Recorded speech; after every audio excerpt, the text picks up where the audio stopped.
going on, Warriors? Got my sidekick here. This is Coda. You probably either heard her barking or panting off in the distance. Go ahead. Okay. So she might help me with the video. She might not. I'm not sure. So hey, go get your crack. So yesterday I posted a video of Inosanto La Costa striking Primera 1 through 5. Some people call this abecedario, which just means your basics, like your ABCs. Sometimes you're called alfabito abecedario, and it just means the basics. And I've studied a number of Kali systems. I like to promote the Inosanto blend. That's who I'm certified under, is Guru Dan Inosanto, and my mentor Chris Clark. It's just where my affinity is. I really like his vantage point, and he's allowed me to study all kinds of systems. So I've done the numbering system with Pakiti Tergia, with Sayat Kali, with Lameko Scrima, with the Illustratissimo system, with Balintawak. But this specifically are the angles of attack for the Inosanto La Costa blend. And there's a few of these because Guru Dan had over 34 different Filipino instructors who certified him to an instructor or black belt level, whatever you want to call it, where he wasn't just dabbling in these arts. And yeah, that's absolutely unprecedented. I have, one certification. I can't imagine 34. I've been offered some others through different groups, but again, my loyalty is just to Guru Dan and our family. Not that anything is better or worse than anybody else. This is just one perspective. And the reason I bring that up is you're going to see a lot of different systems where maybe this is angle 1 and this is angle 2, or this is angle 1 and this is angle 2, or this is angle 1 and this is angle 2. Sometimes this is angle 1, this could be angle 2. It doesn't really matter. It's all based on the geometric possibilities of a combat delivery system. And out of that geometry, there's only so many ways you can move. So one of the reasons I kind of quit ardently studying all these different systems and found my home is I realized they're all the same.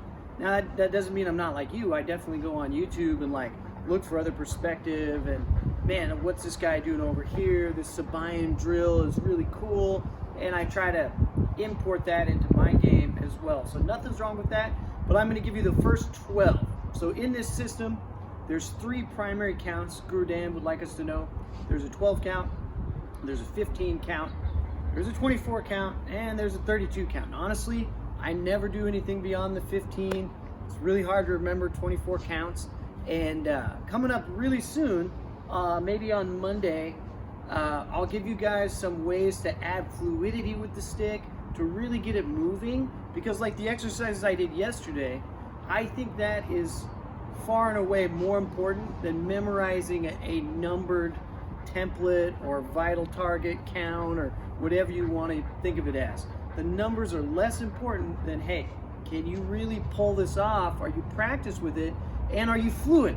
The stick should be able to just naturally move from any location to another without you getting encumbered and doing like a full reset. It's like when you begin boxing, jab, cross, hook might be hard to do. You kind of have to think through the motions. But eventually those hands are never going to stop moving. And that should be true with this. You only pause when you want to change rhythm, all those different things. So, all right, here it is, guys, 1 through 12. And then I'll touch on a little more shadow boxing you can add into your game that I didn't do yesterday. All right, so review. So angle 1 is a forehand to the jaw. Angle 2 is a backhand to the jaw. Angle 3 is horizontal to the elbow. Angle 4 is a backhand to the elbow or lower rib. 5 is a thrust to the abdomen. 6, you're gonna bounce from 5 and come back to the shoulder here. And 6 is gonna be a thrust to the chest. It could be to the collarbone or neck, or sometimes even the mandible of the jaw, temple. We aim at the chest really for safety, but you could rake it through the chin just like that. It can go more downward, that's fine, okay?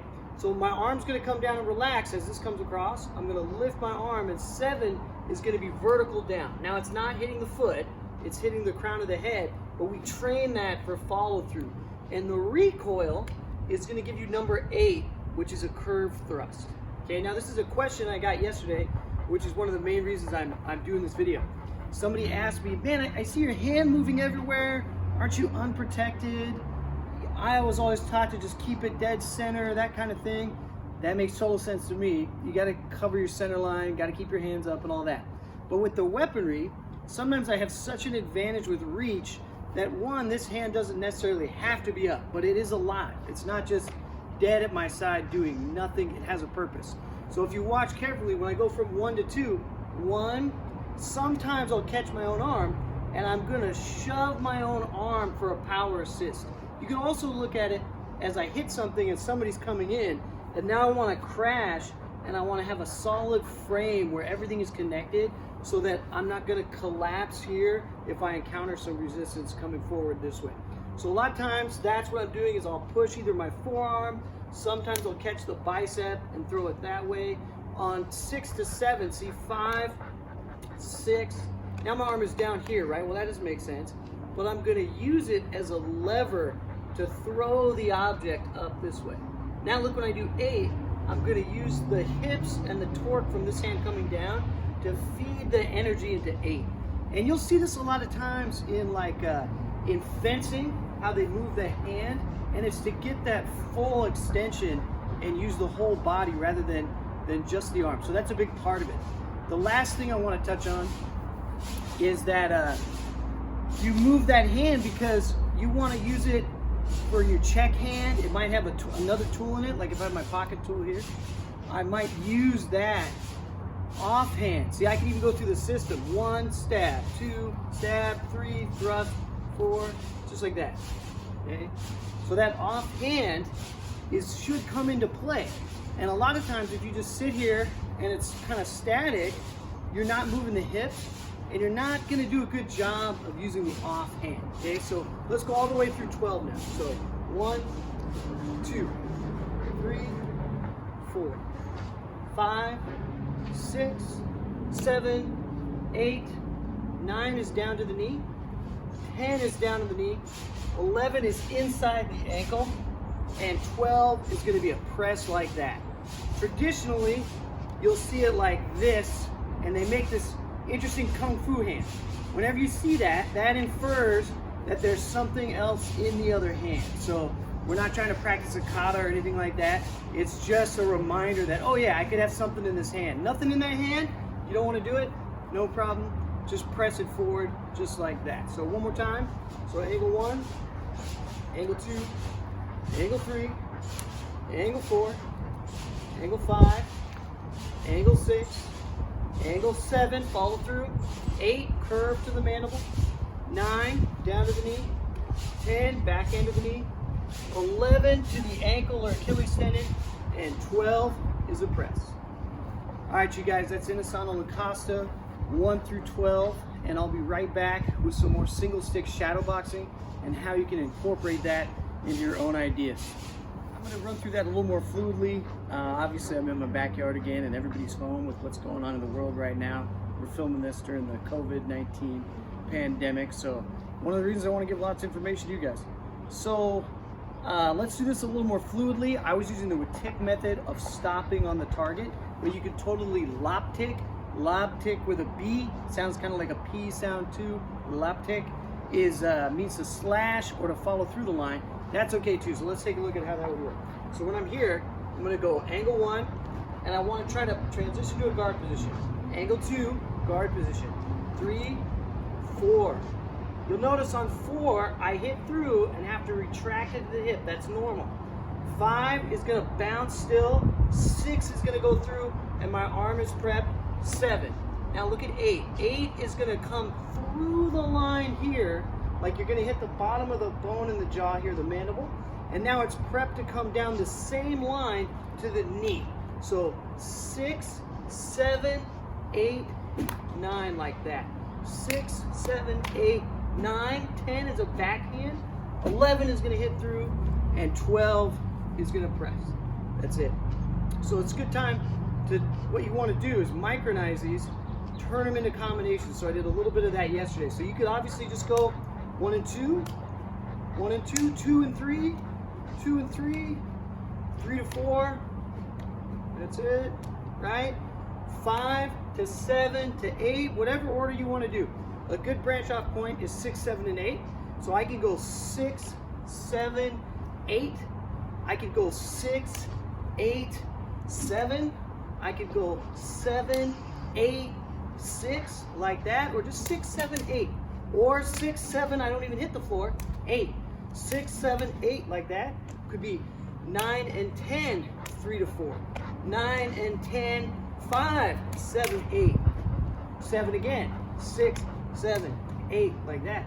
So just try to find a variety of combinations within here. Don't feel like you have to memorize the whole thing all at once, and it's not really combative, it's just to show you the possibilities. So you don't want to sit here forever and just go through the list, 1, 2, 3, 4, 5, 6, 7. You want to find some freedom and fluidity with it. Maybe 6, 4, 7, 6, 8, 9, 10. You just want to get this thing just moving a little bit. So you can see I'm not doing anything outside that boundary of the confines of that numbering system, but I'm getting a lot of different options off of it. The last thing you want, and we're gonna do some exercises to encourage it, is you don't want to just keep the shoulders square like this. It diminishes your reach. It's harder to hit the target. But also I want to put a little body into it. This is going to help all your striking if you're doing boxing, Muay Thai, whatever, even Jiu-Jitsu, because you're going to be using your hips. Okay, so notice 1, 2, see I'm turning from right to left and from left to right. Straight line even there, my hips forward, hip comes back, hip forward. So you want to put a lot of body English into everything you do. So here's what we call this the single stick warm-ups. These are very, very basic. When I come back with the next Kali video, I don't know if we're doing Muay Thai or Jiu-Jitsu next, over the weekend with my partner here, Eric Shiley. I'll give you a template for some specific combinations that really make this fluid, but this is a good place to start too. So we're just gonna use like 1 and 10. So you're gonna go angle 1 and 10. We call this one side of the X, so it's a forehand down and a backhand up. That's it. Forehand down, backhand up. Number 2 is backhand down, so angle 2, and then maybe angle 9 coming up, because remember we had 8, 9, 9, the target is the knee, whether I hit that downward or I hit it upward, same target. So we're gonna go like 2 and 10 here. Notice when I cross the target, just like yesterday I was talking about the wrist control, as soon as I hit the target, my wrist changes. The other thing I'm doing is the object stays in front of my body. So try not to go like this, it's over your shoulder, or swing through, now it's behind me here. So you should see the stick stay in front of the body here. That's right, okay? And one of the reasons we do this is so it's never out of play. I can always repose and come forward, but if there's an assailant or somebody in front of me, there's always the object, the tool or weapon between me and whatever I'm protecting myself from. Once I do this, just like in boxing, putting your hand behind your back like that to throw a haymaker, that's completely uneducated, right? So we don't want that. So one side of the X, forehand down, I'm gonna keep working the pivot. Backhand down, forehand up. Then we just go horizontal. And you can see these are all part of the numbering system too. And I'm still using my left hand to be active. Then downward X, that's it. And upward X or upward figure 8. And you can turn the body like I showed you yesterday. That's it. So if you just put all this in, 7, 6, 7, 8, horizontal, one side of the X, and you start to put in the footwork drills that we were talking about, now all of a sudden you have something that's pretty dynamic here. And that's it. So pretty simple stuff. You guys keep the questions coming. I think they're great. This has just been a really basic video. I think it's important to touch upon. A lot of people perceive that they have the basics and are ready to just skip over them. But I'm not gonna make any extreme video on like, this is the one and only thing you need to do to survive a weaponry altercation. We're gonna start from 0 and we're gonna form a progression that you can follow along so you really learn something. Because anybody who has anything like that where it's like the one and only knife defense you ever need, that's a trick or a gimmick, and you're being duped, and it's kind of fraudulent to promote this is the one and only solution, or this is the only thing that works. And 9 times out of 10, when I watch those videos, it's pretty much hot garbage. So you got to be careful what you get. So practice this. Everything takes a little bit of development, a little bit of encouragement, motivation from yourself. But once it starts coming together, you'll really see some good results, and you'll really be able to use this tool. So real quick before I go, if you have the knife or a pocket tool or anything, same number system: 1 and 2, 3, 4, 5, 6, 7, 8, 9, 10, 11, 12. Because remember, 12 can be a press, or I can come in and thrust with it also that way. So doesn't matter the tool. If you don't have sticks at home, grab a hammer, grab a wrench from the garage, crowbar if you want a really good workout. Sometimes I use the spatula in the kitchen, whatever. So anyway, guys, it's Guru Joe from the Warriors. Thanks for watching. I really appreciate you, and we'll see you again. Warriors out.